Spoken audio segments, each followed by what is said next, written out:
안녕하세요. 조선일보 경제부의 박사기자 방현철입니다. 여기는 받으면 많이 버는 방현철 박사의 머니머니입니다. 조선일보가 엄선한 베스트 애널리스트부터 이들을 키워낸 증권사 끝판왕이죠. 센터장들. 여기에다 증권가의 고수들까지 조선일보가 한국 금융계 어벤져스들을 초대해서 개미들은 알 수 없던 진짜 고급 정보를 뿌려드리니 여러분들은 많이 보시기 바랍니다. 그럼 방현철 박사의 머니머니 시작하겠습니다. 자, 금융계의 어벤져스들만을 초대하는 방현철 박사의 머니머니. 오늘의 주인공은 하나투자증권 리서치센터에서 일하고 계시는 김일구 상무님을 모셨습니다. 안녕하세요. 안녕하세요. 네, 오랜만입니다. 네. 자주 뵈야 되는데. 예. 자, 오늘 제가 좀 얘기해 볼 거는 미국 금리에 관한 얘기인데요. 네. 그 전에 먼저 김일구 상무님, 제가 좀 간단하게 소개를 먼저 드리겠습니다. 예.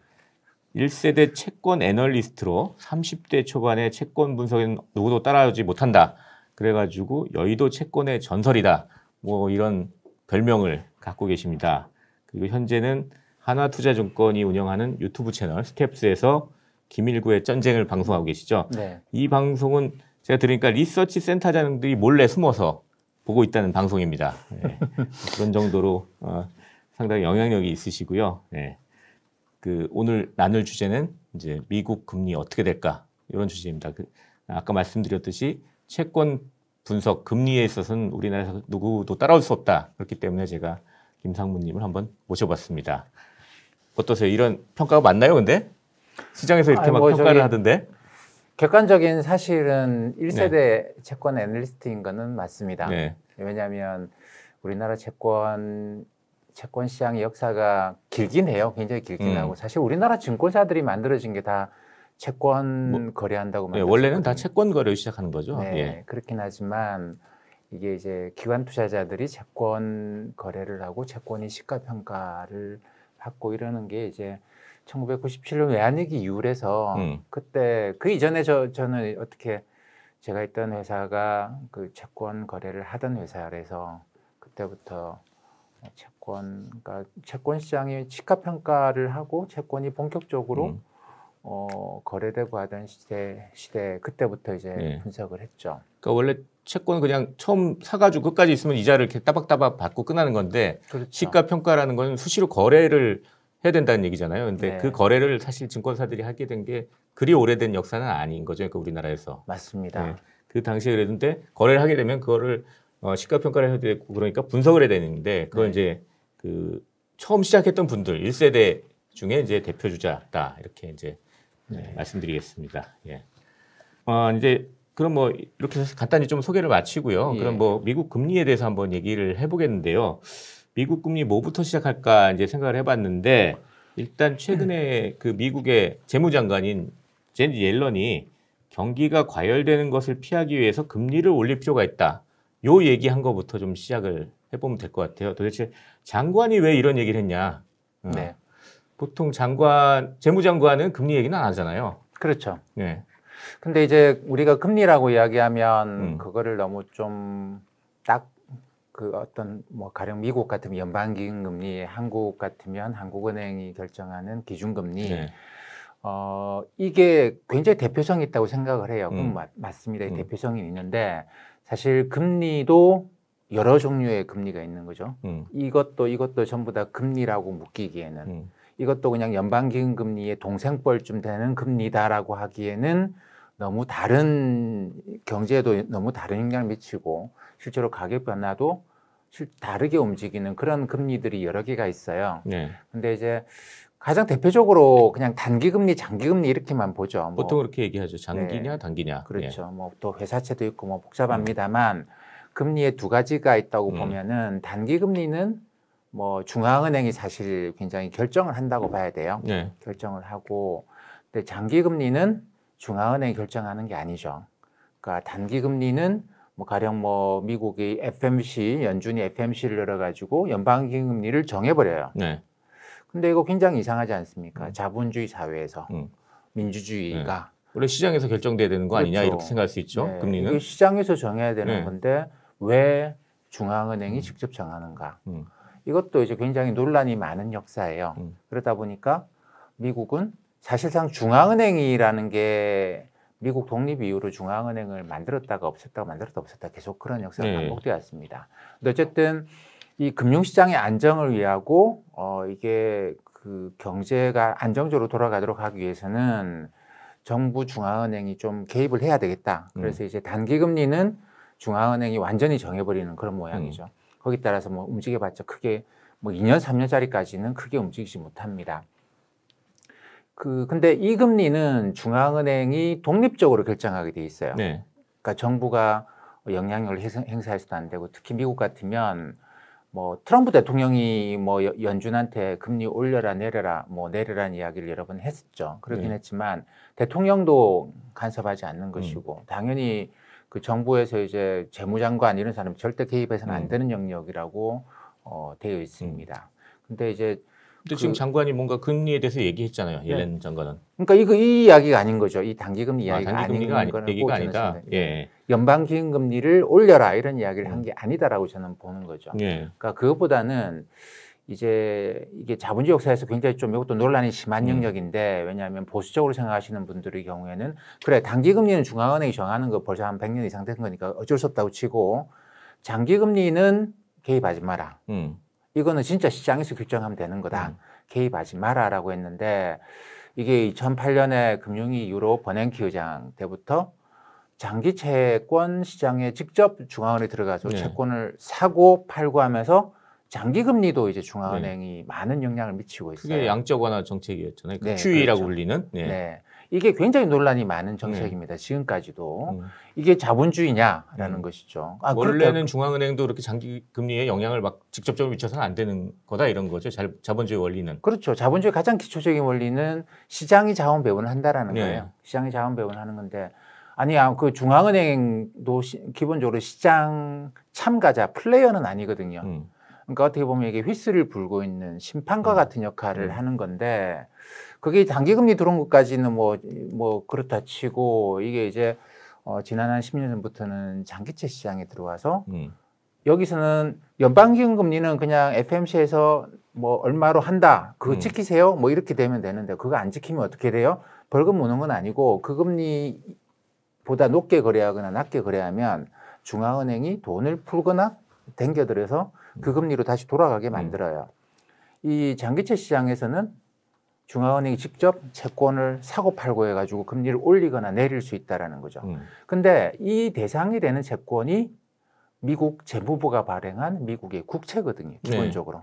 모기 채권 같은 것도 있지만 이 대부분은 이게 미국의 국채입니다. 재무부가 발행했어요. 그러니까 이거의 경우에는 그러면 재무부가 자기가 발행한 채권을 갖고 중앙은행이 샀다가 팔았다가 하겠다는데, 그럼 당연히 중앙은행이 사전에 조율을 해야 되는 거 아닌가라는 것이죠. 그래서 아마도 이제 쭉 우리가 밝혀진 걸로 보면은 4월 말에 미국 FMC 4월 FMC를 하면서 연준 위원들이 이 국채를 지금 사고 있는 걸 줄입시다. 이걸 테이퍼링이라고 이야기를 하는 거죠. 테이퍼링. 그 이야기를 했습니다. 그러고 난 다음에 이제 당연히 이 회의록은 한참 있다가 공개되긴 했습니다만 최근에 공개됐어요. 네, 이 회의의 결과가 재무장관한테도 보고가 됐겠죠. 그래서 이런 이야기를 하고 있다. 그 재무부 의견은 어떻느냐? 우리가 당신들이 발행한 채권을 지금 이만큼 사고 있다가 이만큼 사는 걸 줄일 생각인데, 그렇게 하면은 당신들은 거기에 대해서 찬성하느냐 반대하느냐 뭐 이런 의견을 물었던 것 같고, 거기에 대해서 옐렌 재무장관이 공식 석상에서 그런 식의 이야기를 꺼낸 거죠. 그렇게 보면 그 금리를 올려야 된다 이런 이야기가 아니고 interest rates will have to rise라고 되어 있습니다. 금리들이 올라야 될 것 같다는 경기 과열을 막으려면 그 말은 뭐냐면 연방금리 이야기한 게 아니고 시장 금리가 올라가도록 하는 조치에 대해서 테이퍼링 이야기를 연준 애들이 내한테 이야기를 하는데 나는 그래 해도 된다, 테이퍼링 해도 된다라고 동의했다. 금리 올라가도 된다라고 동의했다. 그런 의미로 보면 제네 옐렌이 이야기한 재무장관이 이야기한 금리는 시장에서 거래되는 장기금리, 장기금리를 얘기하는 것 같다. 이런 10년물, 10년 만기 채권 그런 금리는 사실 재무부에서 발행한 국채를 거래해서 생기는 금리이기 때문에 당연히 재무장관이 어느 정도 얘기를 해도 된다. 네. 예. 그리고 그거에 대해서는 그 테이퍼링이라는 게 이미 연준에서 논의가 되고 있기 때문에 그거에 대해서 어떤 신호를 준 거다. 네, 그렇죠. 옐런 재무장관이 예. 신호를 줬다기보다는 저기 의견을 물은 것에 대해서 나는 동의한다라고 이야기를 한 것 같아요. 그러니까 일단 공개석상에서 얘기한 거고 네. 또 이게 그때 보니까 녹화 영상이에요. 그러니까 이게 우연히 나온 게 아니라 이미 그 작심하고 얘기를 한 거죠. 그러니까 예. 그렇게 해석을 할 수 있다는 거네요. 그러면 결국 그 얘기는 이 시장 금리가 계속 언젠가는 계속 오를 거 아니냐. 이게 그 미국 재무도 어느 정도 용인을 한 거고 이 연준에서도 계속 테이퍼링이라고 해가지고 자산 매입을 축소하는 거 1,200달러씩 매달 하는 걸 축소하는 거를 논의할 거기 때문에 언젠가는 오르지 않겠냐 이렇게 보는 게 맞는 것 같은데요. 그럼 언제 얼마나 오를 것이냐 이거에 대해서는 어떻게 보시나요? 저는 뭐 미국의 장기금리 기준으로 보면 네. 지금이 너무너무 아직까지 극단적으로 낮다고 생각을 합니다. 극단적으로 낮다. 한 10년 만기 채권이 1.6% 정도, 1.6% 정도 하죠. 있죠. 예. 네, 근데 이게 이제 물가 상승률이 꽤 나오죠. 그래서 네. 장기적으로 미국 채권 시장에서 예상하는 물가 상승률이 연간 한 2.4, 2.5% 정도가 나와요. 네. 그럼 앞으로 10년 동안 연평균 물가가 한 2.5%씩 올라가는데 금리는 1.6%밖에 안 하거든요. 그럼 실질 금리가 마이너스 0.8, 0.9%가 네. 나오는 것이죠. 근데 실질 금리가 이렇게 마이너스가 나오는 경우는 경제가 극도로 안 좋을 때입니다. 과거 추이를 쭉 그려보면 지금 정도의 경제면 실질 금리가 플러스 1% 정도는 됐거든요.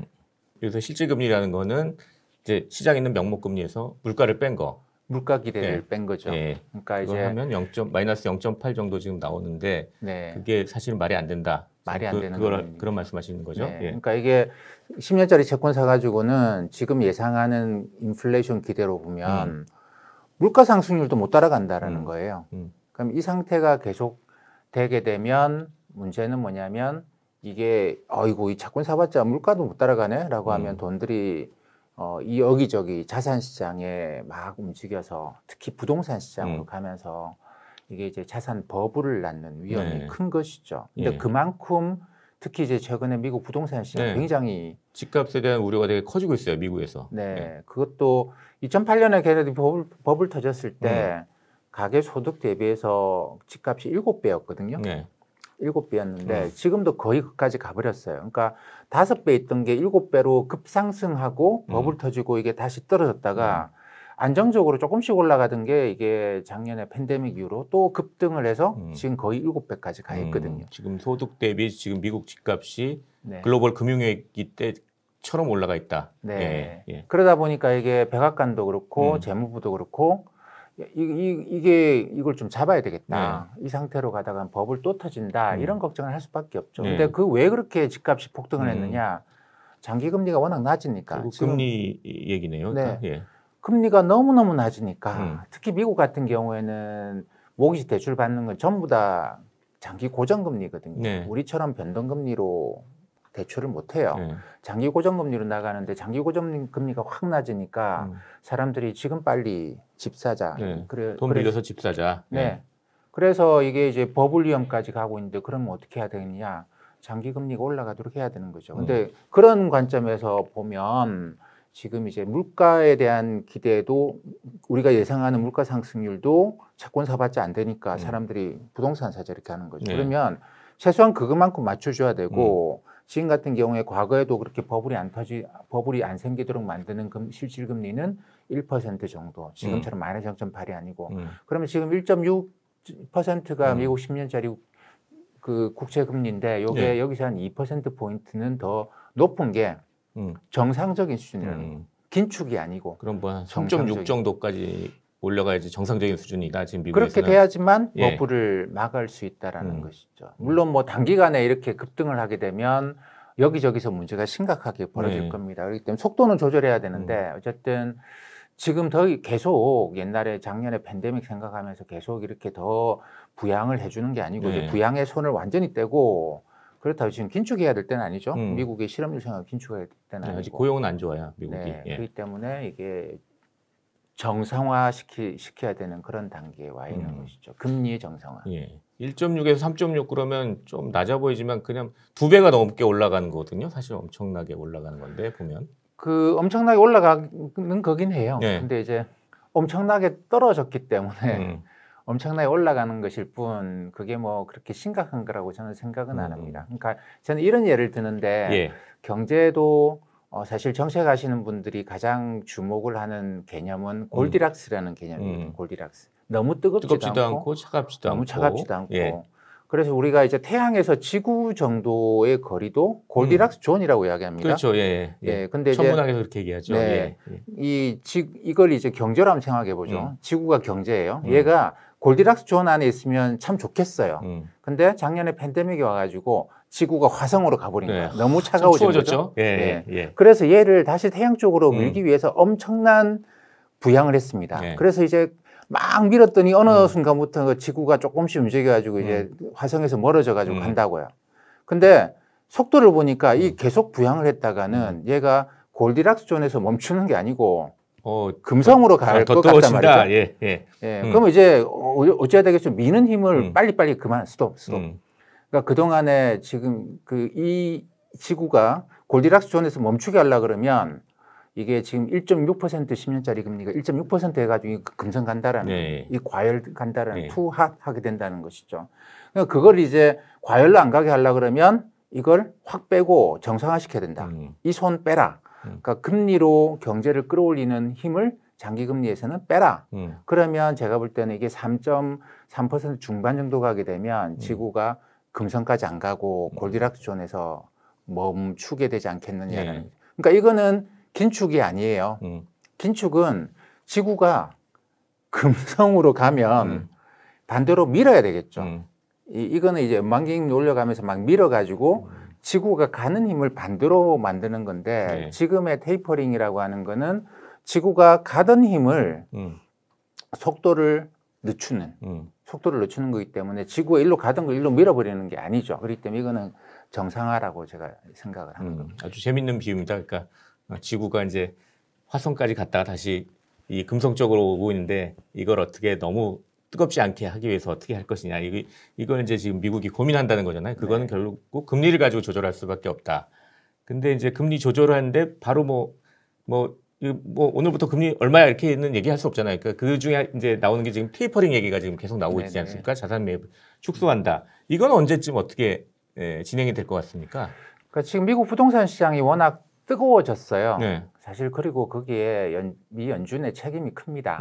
작년에 미 연준이 뭐 이 팬데믹 때문에 야 이거 큰일 났다 해가지고 마구마구 사들어갔는데 모기지 채권도 마구마구 사들어간 것이죠. 그러니까 지금 연준이 매월 지금도 1,200억 불씩 시장에서 장기 채권을 사들어가고 있는데 그 중에 800억 불은 국채고 재무발행 국채가 400억 불은 모기지 채권이에요. 부동산 채권. 그러니까 이걸 사면서 그 사람들이 이제 주택을 구매하려고 할 때 쓰는 금리, 모기지 금리를 낮게 만들어 놓은 것이죠. 그러니까 연준 스스로가 지금 모기지 금리를 낮게 만들어 놓고 있고 이것 때문에 부동산이 버블로까지 가고 있거든요. 그러니까 지금 어떻게 보면 연준이 잘못된 판단을 해가지고 부동산을 버블로 만들고 있고 그러니까 이걸 조금 더 끌었다가 진짜 버블 붕괴가 일어나면 이거는 완전히 연준이 어마어마한 잘못을 한 거거든요. 그렇기 때문에 지금 빨리 연준으로서는 입장을 바꿔야 됩니다. 그런데 일부에서는 그러는 거죠. 아니 우리가 작년 12월까지도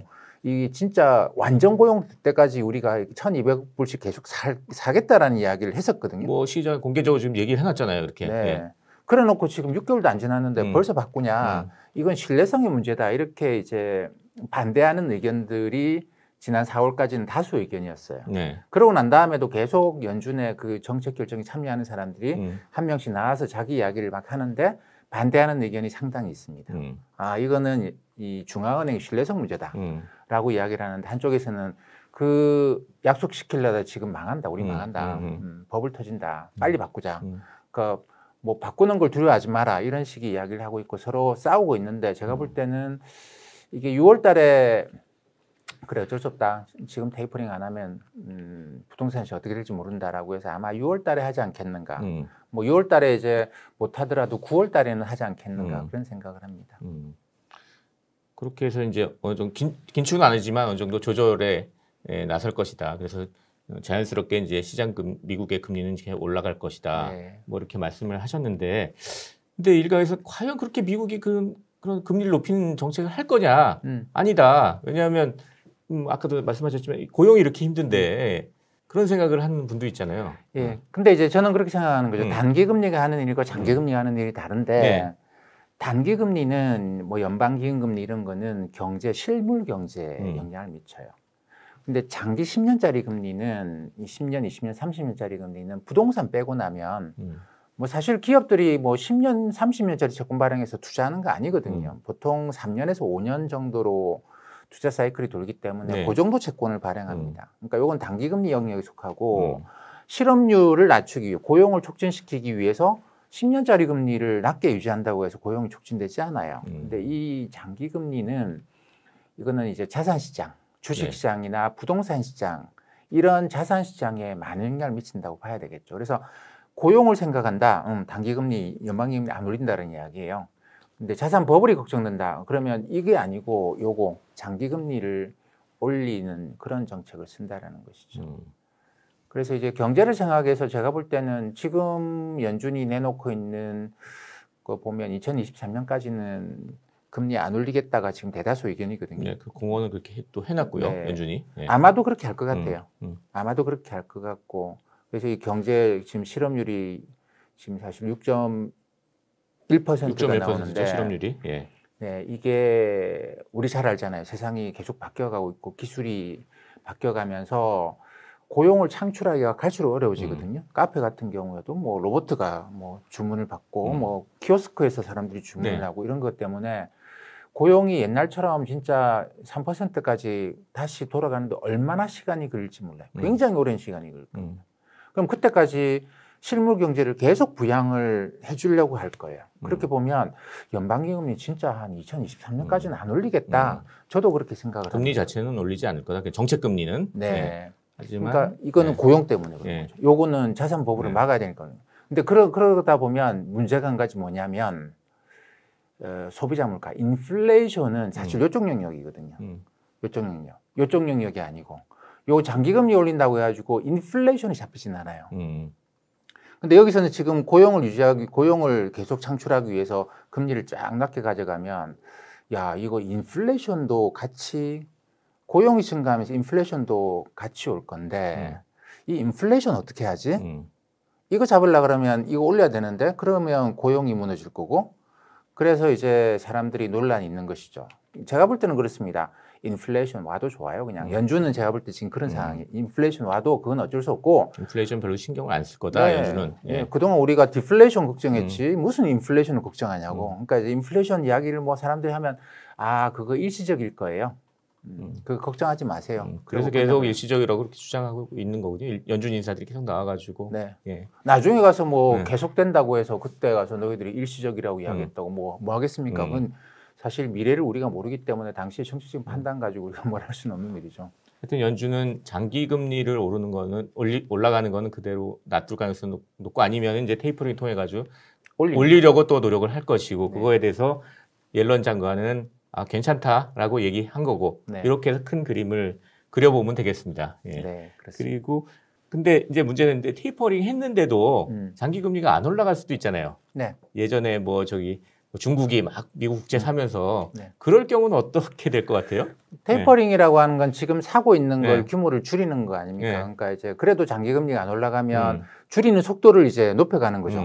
높여가고. 그다음에 그래도 안 올라가면 갖고 있는 채권이 지금 국채만 한 5조 달러 있거든요.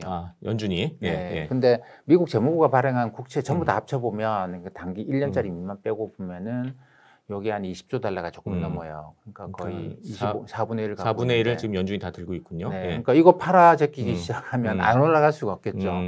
근데 물론 뭐 무조건 금리를 끌어올리려고 하는 건 아닐 거고 부동산 시장이 일단 진정되는 게 핵심일 거고 그다음에 또 이제 주식 시장에서 버블 움직임이 있으면 또 그거 진정시키겠다고 좀 더 올리려고 할 거고 근데 어쨌든 이 그 경제 끌어올리는 힘을 계속 주고 있기 때문에 이게 자산 시장에서 가격 상승 움직임은 계속될 수밖에 없습니다. 예. 이 금리를 워낙 낮게 유지해놨기 때문에 뭐 이쪽에서 경제가 막 돌아가기 시작하고 기업이 실적을 내고 뭐 그다음에 사람들이 소득이 증가하고 하는데 이게 올라가는 힘을 어떻게 기본적으로 막을 수는 없죠.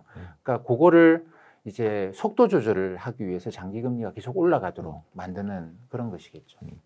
그러니까 연준이 정책 금리는 어느 정도 올리지는 않겠지만 이 채권 국채 가지고 있는 국채를 사는 걸 가지고 조절을 하면서 장기 금리 어느 정도 올릴 것이다. 이제 이렇게 보고 계시고 아까 어느 정도까지는 한 2% 포인트 정도.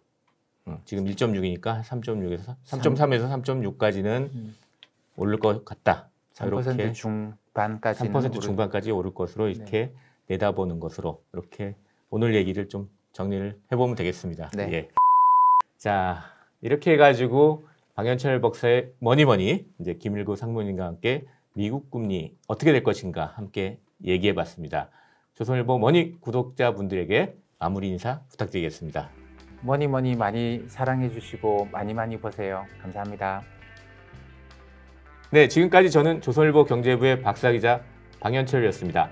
여기까지는 받으면 많이 버는 방현철 박사의 머니머니입니다. 그럼 다음 시간에 뵙겠습니다. 감사합니다.